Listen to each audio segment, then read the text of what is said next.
These aren't like classes. These are like 8 hours. And I think at worst, when we've gone on a Sunday, we've done a 10-hour class. We've So done these 10 are, hours before. these are really full and impactful classes that enable you to holistically not only explore, but it's the exploration that allows you to unlearn, because you're exploring with peers. So it's not like this is an instruction and you're just taking it and you're sitting there. You are fully exploring all of these concepts with peers. And that is how you actually unlearn this indoctrination that you were given through social conditioning and indoctrination that has enabled you to capitulate your whole life, where you've had that voice screaming like an invisible prison, where you're saying, this just doesn't resonate with me. Yeah. And one of the things that Edison was talking about, school, where we're indoctrinated, when I was actually in school, where my ancestors enabled me to understand that I was governing my own mind. We had the star chart that tells you you're a good boy. And I had 13 gold stars, and the closest person to me had 8. And I believed that my teacher had sent me wrongly into the corner for talking when I was helping somebody with their maths. And before I went to stand in the corner, I picked off the 13 stars on the chart and rinsed them on the ground with my foot. And that was the end of me seeking my teacher's approval. Because I said, if you could do something as unjust as this, and that was it. That was my doorway out of the matrix. And I can't tell you at this juncture of my life what happened to my mind, but I was always sitting outside like an observational documentary director, just watching. So, nah, that doesn't bode well with me. And then when I got to secondary school, I actually became the articulator who would be removed from the class. And that doesn't bode well for me. That it's a social injustice. And based on that infraction, I must become my own law administrator or the advocate of that person that I believe that it was meted out on. So for me, it took place at a very early age that I can't say ever benefited me in my life's experience.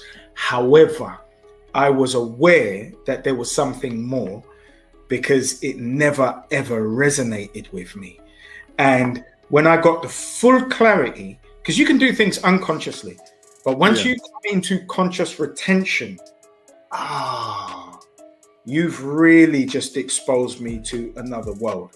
And once I became aware of my ancestors and why I'm receiving these downloads when I get in the shower, why I am a man out of time, why I have an unconventional wisdom, I became completely at peace with who and what I was and what I've been demonstrating my whole life. I love that, because what that effectively says is, even as a child, you knew something was wrong. Yeah, you knew that what you was being given wasn't actually furthering your progress, but was controlling how you progressed and progress within a system that essentially was unjust. Yeah, the fact that the teacher wanted to praise you in one hand and basically knew that you were you challenged them, so they had to make an example of you. This is all traumatic conditioning.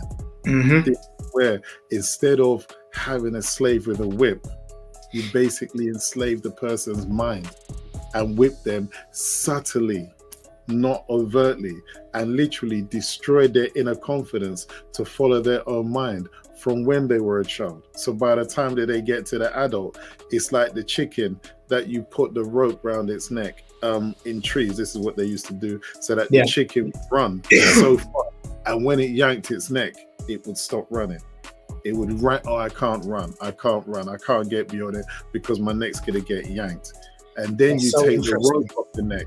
And when you take the rope off the neck of the chicken, it still doesn't run beyond that point. That's so interesting. As soon as it gets to that point, its neck is going to get yanked. So therefore, as a child, they condition you with all those scenarios. If you do this, the police is going to do that. If you do that, the police is going to do that. Or this, and the courts, the system. All the system is then informed you. So you're like the chicken that won't run beyond any of those systems.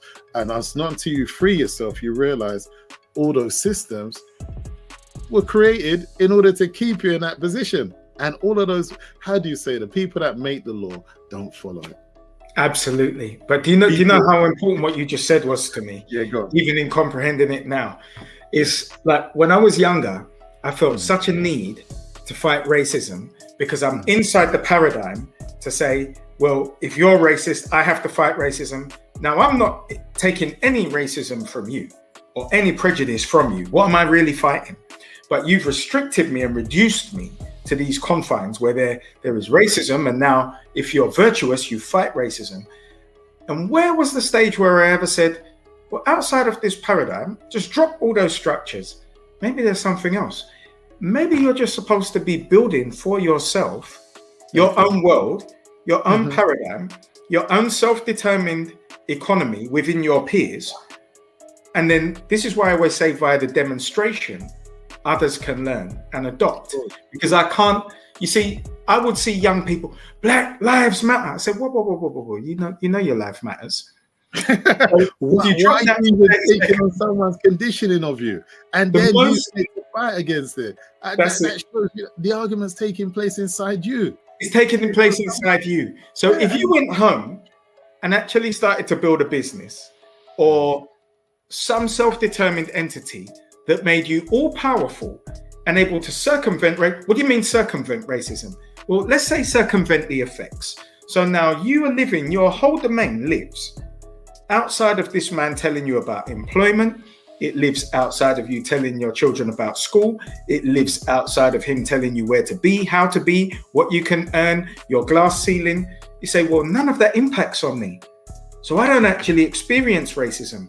Now, our wider question where we've been trained, again, inside the reduction of us is, well, how do we give it to everybody? So, hey, live it. That's all. If you live it, they'll see it. And if it's attractive enough and an irresistible proposition, many will adopt it. Now, you will never, ever taste, experience, or comprehend for anybody else, which is the last time I'm going to say it. If I drink rum, Edison is not going to enjoy the benefits of my elevated personality. If I eat, he can't taste it. And if I read, he can't comprehend what I'm reading, because you can only do it on your individual level. But via the manifestation of who you are and how that resonates, even in you just being, you are bending the frequency of your environment. Like those people who come into a room, just steal all the oxygen from the room and the attention. How are they bending the frequency of the environment? Spirit. What you've said is so funny, because imagine all we've spoken about thus far is really just breaking a program in your mind. Yeah. The last thing I go over and I always promote, I ain't here to fight no program someone put upon me to say you're winning. You're a black guy, so effectively you have to be upset with this and that and fight race. I don't have to fight anything. If you're suffering from your mental program of racism, then you're suffering from. I'm not denying the history, and I'm not denying what people went through. So I'm not doing any of that. But I'm saying right now, I'm working with and within the storyline that I have. I'm working within the conditions that people believe. But then I realize that's a game, that I'm dealing with people who are in various stages of either getting out the game or being in the game. Yeah. Because life then becomes your religion. Life becomes your binding spell. I just wanted you to touch on that, because although I know some people will miss when you talk about getting in the game and getting out the game and the soul's circular journey of returning to experience elevation until we get to a stage where we just leave the game. Well, in truth, this is where, when we speak of the consciousness, deeper down in the more advanced courses, we start really get you to realize that you're playing a game. Whenever you walk into a work environment, family environment, whatever environment, first of all, you have to work out what are the rules of the game.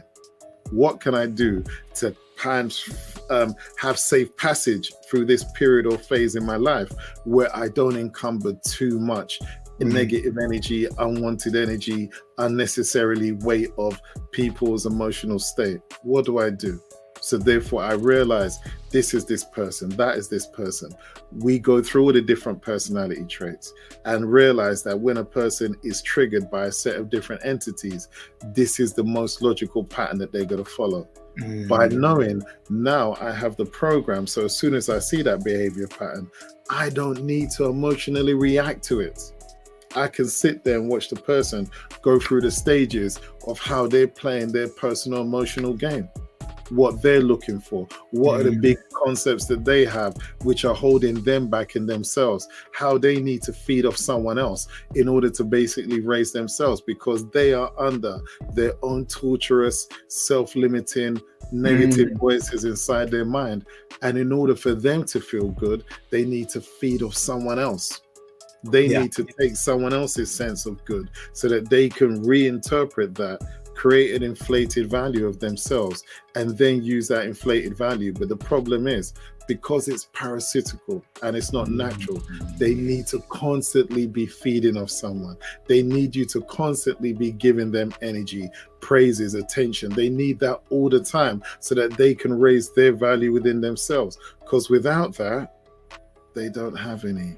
So therefore, once you now get to that consciousness and realize they're in that game, they're in this game, they're in that game, they're in that game, you're no longer playing their game.